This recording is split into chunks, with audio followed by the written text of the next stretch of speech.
arkadaşlar, kanalıma hoş geldiniz. Evet, bugün sizlerle bu güzel modelin nasıl yapıldığını paylaşmak istiyorum. Umarım sever ve beğenirsiniz arkadaşlar. Daha önce bir köşeden başlayıp tekten başlayıp çoğaltarak nasıl bir şal yapıldığını size anlatmıştım. Yukarıya i yazan yere basarsanız orada görürsünüz arkadaşlarım. Bu defa da böyle hani dikdörtgen, kare bir şeklinde şallar yapmak isterseniz ya da özellikle söylüyorum arkadaşlar, bebek battaniyeleri yapmak isterseniz kullanabileceğiniz bir model haline gelmesi için böyle ben bunu düzleştirdim. Şimdi bunun yapımını sizlerle paylaşmak istiyorum. Modelimde yine ben kartopunun şöyle Angora Natural isimli şal ipini kullandım arkadaşlarım ve tığım da 2 milimdi. Şimdi ise bebek battaniyesi yapmak için kullanabileceğinizi göstermek amaçlı Alize Baby Best isimli ipliğe sizlere anlatmaya çalışacağım. Öncelikle arkadaşlarım, her bir yerimiz için şöyle göstereyim sizlere. Şu aradaki bakın bu yerlerimiz için böyle 4'er tane zincire ihtiyacımız var. Bir de ortadaki, yani 5 zincir çeksek bizim için yeterlidir. 5 ve katları şeklinde ne yapacaksanız çekebilirsiniz arkadaşlar. Şöyle hemen başladım. 1 2 3 4 5. 1 2 3 4 5. Bir tane daha yapsak yeterli. 1 2 3 4 5. Evet, şimdi bunu yaptıktan sonra 1 2 3 tane zincir çekiyorum, yükseliyorum ve bakın burayı tutmuştum. Onun içerisine giriyorum, yani ilk yerin içerisine. Tam buraya 7 tane arkadaşlar ikili trabzan yapıyorum. Buraya 6 tane yapalım, çünkü bir tanesi de kenarda çekmiş olduğumuz zincir yerimiz arkadaşlar. O yüzden 1 2 3 4 devam edelim. 5 6 ve 7. Evet arkadaşlarım, 7 tane ikili trabzan yaptıktan sonra bir tane zincir çekiyorum araya ve üzerine alıyorum. Şöyle 1 2 3 4 5.'nin içerisine giriş yapıyorum ve buraya yine 7 tane ikili trabzanlarımızı yapıyoruz. 2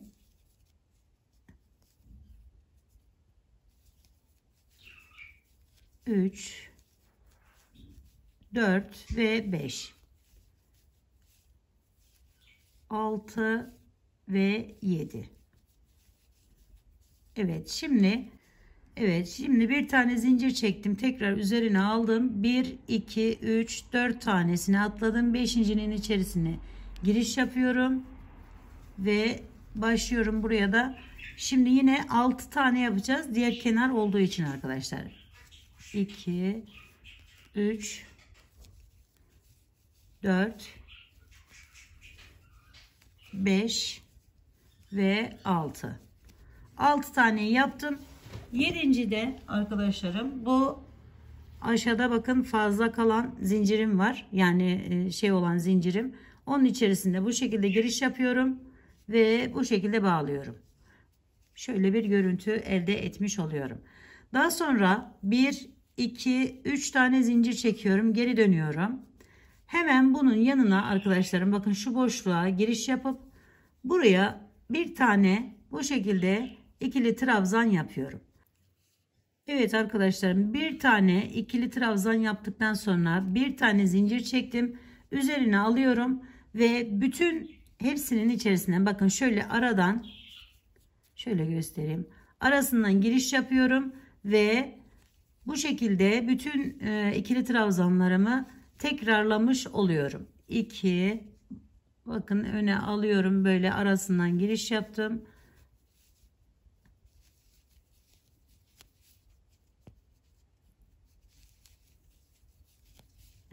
Diğerini de aynı şekilde, bu şekilde tamamlıyoruz.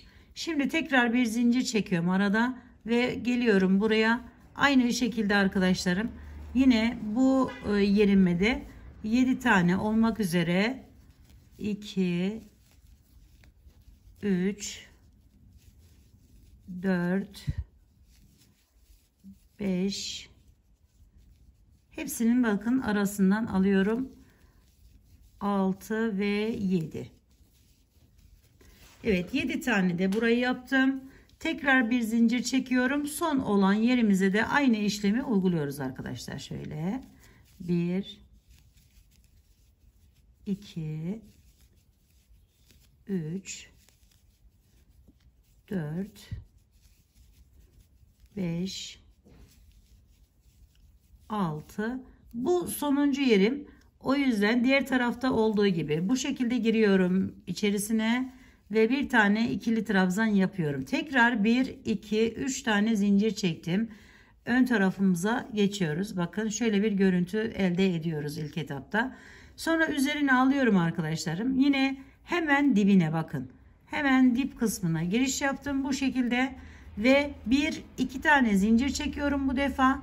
Giriyorum alta, şuraya tam orta, yani dördüncü. Bu tarafta 3 kalacak, bu tarafta bakın 1 2 3, burada da 1 2 3 kalacak. Tam ortadakinden bu şekilde giriş yapıyorum ve sık iğne ile bağlıyorum.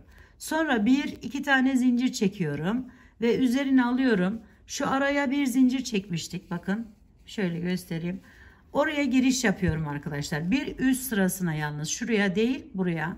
Hemen başlıyorum oraya 7 tane yine ikili trabzan yapmaya.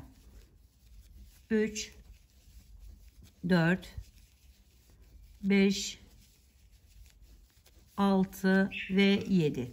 7 tane de buraya doldurduktan sonra tekrar 1 2 zincir çektim. Hemen aşağıya iniyorum. Yine bu dördüncü olanın, yani bakın 1 2 3 burası arkadaşlar. Giriş yapıyorum. 1 2 3 de bu tarafta kalıyor. Ve giriş yaptım, 2 zincir çektim, tekrar buraya 7 tane daha ikili trabzan yapıyorum. 2 3 4 5 6 ve 7. Şimdi 7 tane de bunu yaptıktan sonra tekrar 2 zincir, yine dördüncüye 1 2 3, bakın şu dördüncüden giriş yaptım. 2 tane zincir çektim tekrardan. Şu kenarda yapmış olduğumuz yer var arkadaşlarım, tek olarak aldığımız. Hemen oraya gidiyorum. Bakın bu şekilde 2 tane yapıyorum bu kenara, bu defa bu şekilde yaptım ve 1 2 şu şekilde zincir çektim. Buraya geldiğimizde 1 2 3 tane zincir çektim, üzerine aldım ve hemen buraya giriş yapıyorum bu şekilde. Tekrar bir tane zincir çekiyorum, bir tane üzerine alıyorum ve geliyorum arkadaşlarım buraya. Bakın şu diğerine, az önce bir alt sırada yapmış olduğumuz gibi aralarından geçirerek bu şekilde 7'leri üzerlerini tamamlıyoruz. 2 şöyle 3 4 5 6 ve 7. Tekrar bir zincir çektim. Devam ediyorum. Diğerine de aynı işlemi uyguluyorum. 1 2 3 4 5 6 ve 7. Şimdi tekrar bir zincir gidiyorum. Buraya yine 2 tane ikili trabzan yapıyorum. 1 ve 2. 1 2 3 zincirle yükseldim. Bakın bu şekilde geldi. Şimdi ise burayı dolduruyoruz. Üzerine aldım arkadaşlar ve 1 2, bakın bu sefer buraya yapmadık. 2 3 4 5 6 ve 7.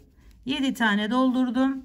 1 2 tane zincir çekiyorum ve yine gidip dördüncünün içerisinden giriş yapıyorum. 1 2 3 4, hemen şu şekilde tekrar 1 2 zincir üzerine alıp aradaki bir zincir çektiğim yere 7 tane yine ikili trabzanımı yapıyorum.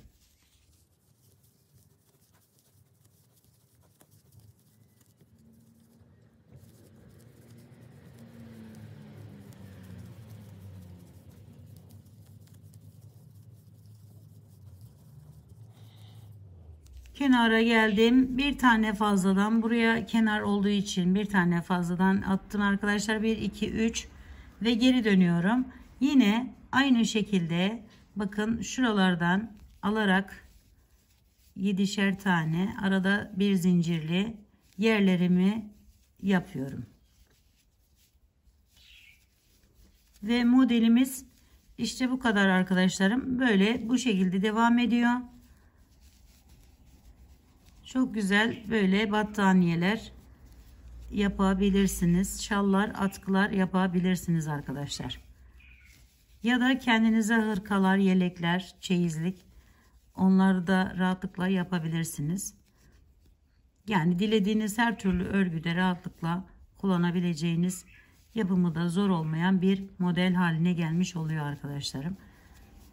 Gördüğünüz gibi.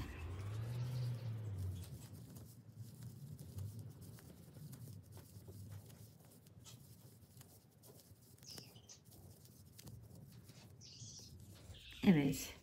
Şimdi yine aynı şekilde buradan 2 tane yapıyoruz. 1-2 zincir çekip dördüncünün içerisinden giriş yapıp 1-2 zincir çekip şu kısmı yapıyoruz arkadaşlar. Umarım sevmiş ve beğenmişsinizdir arkadaşlarım. Bugünlük de kanalımdan bu kadar. Yapacak olanlara şimdiden kolaylıklar diliyorum. Bakın böyle görüntüye sahip oldu. Yapacak olanlara şimdiden kolaylıklar diliyorum. Bir dahaki videomda görüşmek üzere. Hoşça kalın, sağlıkla kalın. Allah'a emanet olun arkadaşlar.